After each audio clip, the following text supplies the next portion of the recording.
هوريكم اللي بيحصل معايا اقسم بالله بجد لما باجي اصور. فلنفترض مثلا ان انا هوت بعمل فيديو. يا جماعه انا طالع النهارده اعمل لكم مفاجاه وبقول لكم ان انا بنشتري زيت الطعام المستعمل. يلا يا ست البيت، زيت السمك، زيت البطاطس، زيت الفراخ، بنشتري الكيلو ب5 جنيه. استغفر الله العظيم يا رب، هعيد من الاول. يا جماعه انا النهارده عامل لكم مفاجاه وطالع اقول لكم ان انا شركه الاخوه للمنظفات، اجود الانواع وارخص الاسعار. كيلو الاوكسي الاوتوماتيك ب3 جنيه، كيلو صابون السجاد ب3 جنيه، كيلو شامبو الشاور ب3 جنيه. شركه الاخوه للمنظفات.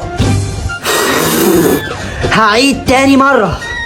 يا جماعة أنا طالع النهاردة أقول لكم إن أعمل لكم مفاجأة، وإن أنا اللي عندها العيش المكسر، العيش المكسر. يا أخي لا يتكسر عظمك يا أخي. هعيد برضو تاني.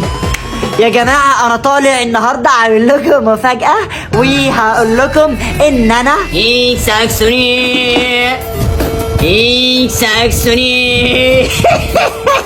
انا بسبب انا بقول ايه. وربكم انا مصور. الى اصحاب قلوب الرحمه، بنتي عندها انشكاح في الاملاح،